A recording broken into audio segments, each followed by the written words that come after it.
Another Tuesday has come and gone, and we are done with another episode of Smackdown Live for February 5th, 2019. It has been a pretty decent show, definitely better than anything we saw last night outside of Becky Lynch and Stephanie McMahon to open the show, and the promo that Ronda cut on Becky while she was still in the building.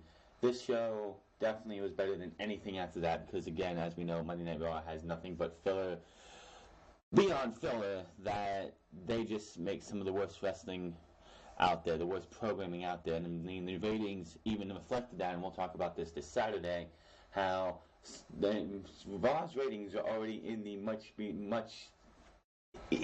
high decline already, and we're only in February. If things keep up like this, Monday Night Raw might be in the ones right after WrestleMania. It's getting that bad.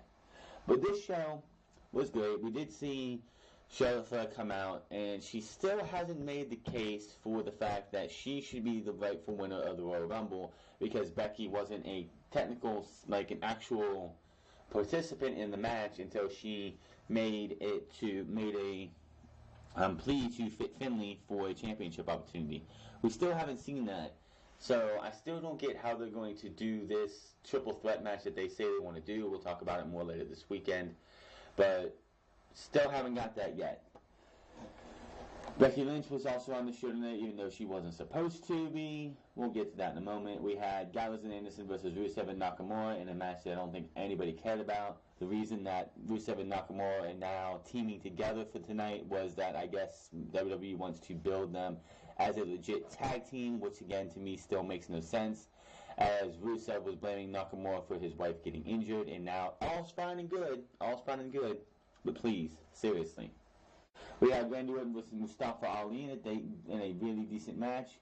We had Daneil Bryan versus Jeff Hardy for a non-title match. I still don't understand why these four men got to have the wrestle match, but Joe and Styles did not.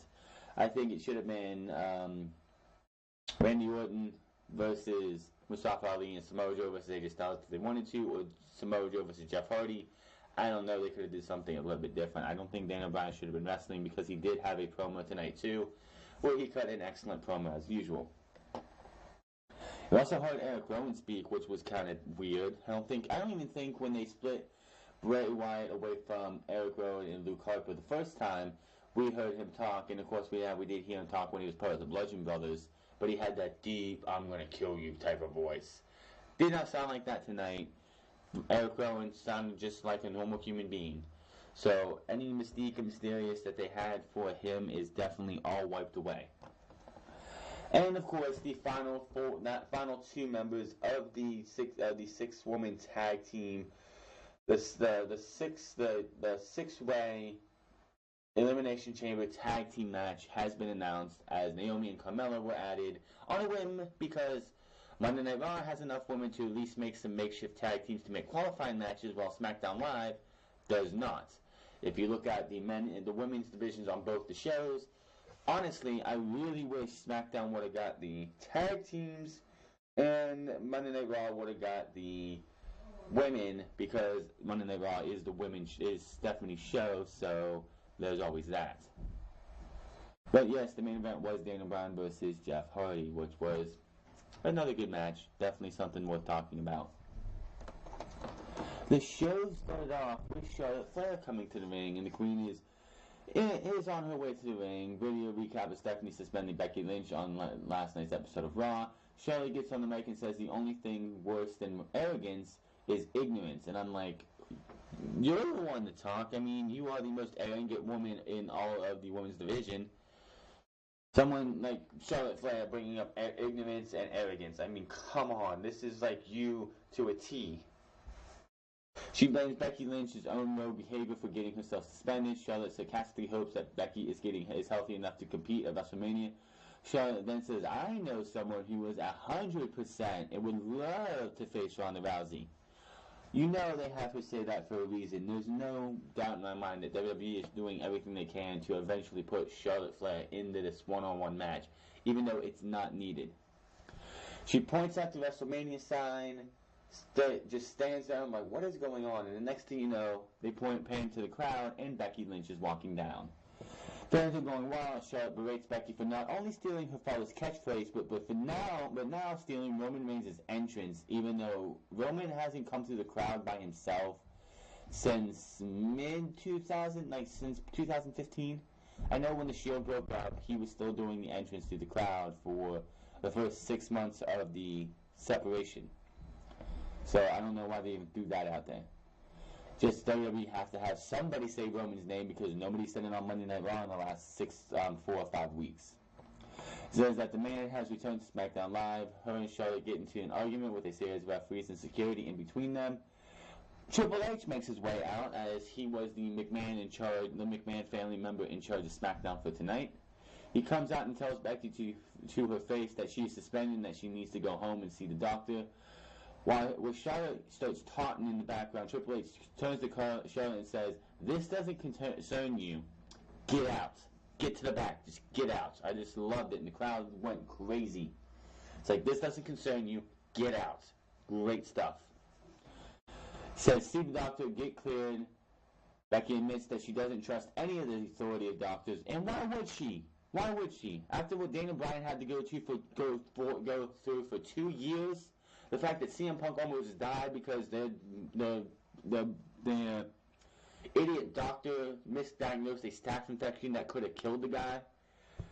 I wouldn't trust him either, because she doesn't want her opportunity taken away. Triple H tells Becky to go home. Becky fires back by asking Triple H, "How is Steph?" After she punched her in the face. Triple H, who was about to leave, says that he bought into this man gimmick and crap all too, but now believes Becky is the one as a self-destructor. He theorizes that Becky is doing whatever she can to look for a way out. Bryan tries to start chanting for Becky, but Triple H tells him, "Just like I told Charlotte, it doesn't concern you. Shut your mouth." Ultimate heel promo from here on out. He reminds Becky of her reckless decision that lost her to Survivor Series match with Ronda. Triple H then pokes fun at Becky and says, "Is your knee even injured?" Which, honestly, no, it is not. Which, if I was Becky Lynch, I would be playing this injury up as long as I could just to make Ronda Rousey think that, ooh, that knee might not be there. That knee might not be good to go when we get to WrestleMania, and if this match happens, I'm going to go for that knee, only for it to not be injured. Triple H says that Becky is scared that not that the doctor won't clear her, but that she will be cleared and Ronda Rousey will expose her as the fraud that she is. "You will prove to everyone that Becky Lynch fears Ronda Rousey." Becky then slaps Triple H across the face. The two share an epic stare-down with Hunter's anger boiling, but Becky just smiles. She just has that serious face, and then she just puts a smile just comes across her face. She backs off and heads up to the crowd where she came. Good stuff. Just awesome promo. Definitely one of the best things of the night. Becky Lynch, again, outside of Daneil and Bryan. And it's kind of sad because both of the two hottest commodities in WWE are both on SmackDown Live. And I guarantee you it just makes Vince McMahon seethe in the back. The fact that everyone's talking about Daneil Bryan and his veganness and Becky Lynch as the man. He wants this stuff to be on Monday Night Raw, and the fact that Becky Lynch is on SmackDown technically still, and Daneil Bryan's on SmackDown, it's got to be seething and pissing Vince McMahon off. Dallas and Anderson versus Rusev and Nakamura. This ended one way. Rusev beat Rusev with a monster kick to Anderson to end the match. Nobody cared. We did know that next week we will have a Mac and Miz TV. My word, that sucks. With the Usos on that, so that is the segment for next week as we build towards the Elimination Chamber pay-per-view. Which, by the way, the Elimination Chamber go-home shows are next week. Just so everyone knows, just a little tidbit that the Elimination Chamber pay-per-views go-home shows are next week. Mustafa Ali versus Randy Orton. This match was pretty good. I just don't think the finish went the way I think it should have. Orton pushes Ali into the corner until the ref breaks the hold. Ali lands a big chop onto Orton that angers the Viper. They trade strikes. Orton throws Ali down with a huge clothesline. He drops Ali onto the top rope with a release suplex, sending Ali to ringside. Orton is in pursuit. He body drops Ali onto the announce table, which is written into Randy Orton's contract that they have to sign. Like if they sign contracts for every single match that they have to wrestle, Randy Orton has in the writing, must back body drop somebody onto the announce table. It's just something that they've done too many times, and I think they need to erase it for now. Back in the ring, Orton wears Ali down with a headlock. Irish whip sends Ali into the turnbuckle. He bounces over on Orton, but runs right into a power slam. Orton puts Ali on the top rope for a signature suplex. Headbutt by Ali, but Orton crouches Ali. He climbs for a top rope superplex covered by Orton. Ali gets his shoulder up. And then they go to commercial break. Orton smashes Ali's head off the top turnbuckle and loads a series of European uppercuts on the young superstar in the corner. Another headlock by Orton. Ali screams in pain. Crowd tries to get him back into it. Ali to his feet. He breaks the hold, but Orton clubs Ali on the back. Ali then mounts a comeback with a pop-up drop kick. Orton slides him outside. He baits Ali in and slams his head off the announce table. Orton goes for another back body drop, but Ali lands on his feet. Drop kick from Ali sends Orton over the table. Ali flies over the table with a crossbody. Ali with mounted punches. Orton shoves Ali filing away. Ali waits for Orton to get back in the ring. Kicks to the chest. Super kick. Another super kick. He charges Orton in the corner, but Orton tosses him to the apron. He goes for his draping DDT, but Ali blocks that and decapitates Orton with a head kick. Roll through facebuster by Ali, which is awesome, the X Factor that he does. He goes for the cover. Orton kicks out. Back to his feet. Ali goes for the middle rope. He fakes Orton out, and he was waiting for the RKO. Ali hits a huge tornado DDT, climbs for the 054. Orton gets up, pulls Ali's foot off the top rope, so he flips into the 054 himself, and Orton catches him into the RKO for the 1-2-3. I honestly think Ali should have won this match. It would have been I think it would have been great to build a little bit more momentum for Mustafa Ali, but with the fact that you had, after the match, Samoa Joe come out of nowhere and just lock Randy Orton in the coquina clutch. Maybe that's why they had Orton win. But I think it would have made a little bit more sense to me to have Samoa Joe take out Ali, but we'll have to wait and see when it comes to the Elimination Chamber. Samoa Joe has to start doing something. I want to see Samoa Joe in a proper role at WrestleMania. Unfortunately, unless things change, Samoa Joe is going to be in the Andre the Giant Memorial Battle Royal. And the guy who's missed the last two WrestleManias, first WrestleMania is going to be on the kickoff show. That's going to suck. Daneil Bryan to file a complaint after Orton gets taken out by Joe.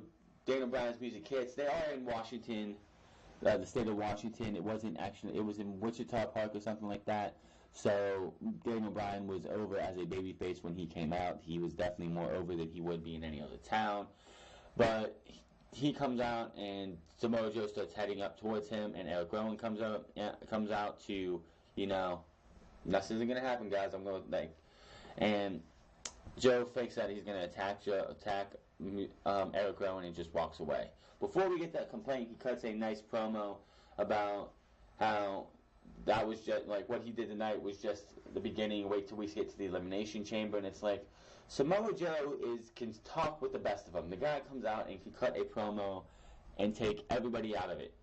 This guy needs to start winning matches. This guy needs to start winning feuds. Has Samoa Joe won a feud since he's been to the main roster? I don't think so.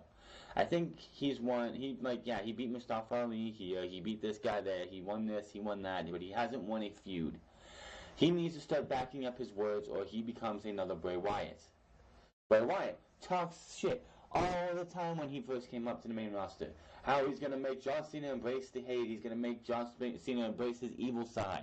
John Cena beat him at WrestleMania.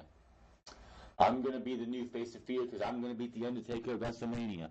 What happened? Bray Wyatt got beat at WrestleMania by The Undertaker. I mean, Bray Wyatt could come out there and say, I'm going to change the world. I'm going to be the almighty God of this world after this pay-per-view. And then he goes out and gets beat by whoever he faces. I don't want to see Joe become another Bray Wyatt. I know he's more popular. He had 4 or 5 opportunities to take the WWE Championship away from AJ Styles, and he lost every single time. He said he was going to beat Roman Reigns at Backlash, which he should have, and he lost. So WWE's got a lot to do for Samoa Joe, and it's going to suck the fact that his first WrestleMania is most likely going to be on the kickoff show, and he deserves better than that. Bryan gets the microphone and you hear Daniel Bryan chants. He says, "Finally, I get to talk to people who understand what I'm trying to do here." Exclaims, he calls the people of Washington smart people and says they understand that the world needs to change. Crowd is all for this. He adds that unfortunately he must represent the entire globe as the planet's champion and convince the WWE Universe to stop stuffing their face with disgusting meat products. Bryan then holds up the title, calls the new belt a symbol of excellence and a symbol for change. Rowan then gets on the microphone. He begins quoting Galileo, which, really? And says that people fear Bryan and Rowan because he holds the title. Rowan says that as long as Bryan is WWE champion, they will try and silence him. Bryan jumps back in, stating that he serves a greater power than corporate greed. I am the planet's champion. He does say that the WWE management never wanted him to be the WWE champion. Back in 2013-14, 100% yes, they wanted nothing to do with him being champion. The guy was never going to be WWE champion without a brand split. Without this brand split, if this brand split did not exist, Daniel Bryan comes back from the injuries he had, he would be nowhere near the title picture. The fact that he's on Smackdown making this excellent heel run and is WWE champion, and this is, I'm correct, his longest reign as WWE champion so far. There's that. He said he goes on and talks about how the suits backstage never wanted him to be champion, and that's why they put him in the Elimination Chamber. Bryan then recalls being in the Elimination Chamber match in the past. He directs everyone's attention to the Titantron, where they show a chronicle of the Elimination Chamber. Because every time we have the Elimination Chamber come up, the pay-per-view or just a match back in the day after the first one, they have to do a highlight package of like JR at one time, or Michael Cole, JBL, the King, or whoever they want to, making remarks of how dangerous the Elimination Chamber is, how huge it is, how career-threatening it is. It's just, let it end, people. Come on. After the video is over, Bryan calls out his chamber opponents one by one, ending with Jeff Hardy. He says that they all want to take the title and put it on a leather strap once again. Bryan states, "That's why you need me." Bryan and Rowan leave the ring and celebrate on the entrance path. Backstage, Jeff Hardy has been watching the entire segment. Hardy tells it, I think it was Kathy Kelly or Dasha Fuentes or whoever. It's female interviewer number 47. That no one has disrespected the WWE Championship more than Daniel Bryan. Jinder Mahal. I'm sorry, I had to get that one out of my throat. Hardy says instead of going out there and shutting him up, he'll make him shut up in tonight's matchup. Because they asked him, why didn't you go out in there and say something to his face instead of watching back here? Because you can't, he says, because you can't change the mind of a madman, and Daniel Bryan, I'll shut up tonight in our match.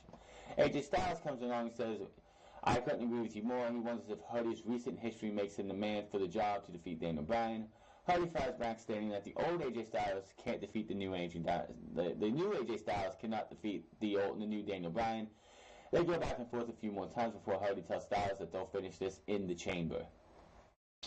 Naomi and Carmella versus Mandy Rose and Sonya Deville versus the Iconics. This was a nothing match. And Mandy Rose and Sonya Deville win. Apparently, they had a little video saying how Mandy Rose is they're called the Fabulous Glow now, Carmella and Naomi, that the words that we heard from Mandy Rose and Sonya Deville last week were bullshit lies for something that happened 4 years ago, and if that wasn't ridiculous, then I don't know what is. So there you go. We have the main event of Daniel Bryan versus Jeff Hardy. Bryan takes early control with a hammerlock, but Hardy gets right in the ropes to break the hold. Hardy gets a delete chant going in the crowd. He runs to Bryan with a shoulder block, but the chant lands the first strike with a knees to Hardy's midsection. Bryan targets Hardy's chest, unloading a series of kicks. He goes for the signature corner drop kicks, but Hardy surprises Bryan with a jumping lariat. Big backbiter drop from Hardy. Bryan responds by reversing the Irish whip corner drop kicks from Bryan. They all land flush. Bryan ties Hardy up, Indian deathlock submission. Hardy escapes and falls into a lateral press. Pinfall. Bryan escapes with ease. Back on the attack, Hardy hits a drop kick to send Bryan to the ringside. He hits another one through the ring ropes. Hardy goes to jump off the steel steps onto Bryan, but Rowan stands in Hardy's way. Bryan takes advantage and trips Hardy. He Hits the steps hard. Then they go to commercial break. Back from commercial, and Bryan is still in control with another hammerlock. Hardy throws some elbows to break the hold, but Bryan nails Hardy with a reverse elbow. Bryan with some joint manipulation. He stomps Hardy's arms. Hardy reverses an Irish whip. Bryan with his signature backflip off the turnbuckle. But Hardy catches him with an atomic leg drop to the groin from Hardy. Both men are down. Moving on here a little bit. Oh, no, we're not. Back on their feet, Hardy and Bryan trade strikes in the center of the ring. Backslide attempt by Hardy, but Bryan shifts his weight and dodges the pin. Twist of fate attempt, but Bryan pushes him off, but Hardy sends Bryan to the outside. Hardy on the apron, flying lariat. He tosses Bryan back into the ring and climbs for a swanton. Bryan rolls out of the way, and Hardy is forced to jump down. Bryan baits him into the corner, drop don't hold, and Hardy faces smashes off the middle turnbuckle. Bryan kicks the rope into Hardy's neck, pinfall. Hardy escapes. Yes kicks by Bryan. Hardy dodges the final one. Twist of fate. He climbs up for the swanton. He is hit. He hits it. Hardy with the cover. Rowan grabs Hardy out of the ring, and he gets the DQ as Jeff Hardy wins by DQ. Rowan throws Hardy back into Bryan, who locks him in the label lock. Samoa Joe, out of nowhere, he shoves Rowan into the ring post. He puts Bryan in the coquina clutch and takes Bryan out. Randy Orton comes out. He and Joe trade strikes in the center of the ring. Mustafa Ali joins in on the front, double missile dropkicks, taking down Joe and Orton. He goes for a suicide dive onto Rowan, but Rowan catches him and chokes him onto the announce table. AJ's music hits. He runs down and faces off with Orton in the ring. Enziguri by Styles. He boots Samoa Joe on the outside and follows up with a phenomenal forearm on the Jeff Hardy. Bryan and Eric Rowan escape to the top of the entrance past Styles, Stairs, and the champ down with all the chamber competitors still sharing beaten at ringside.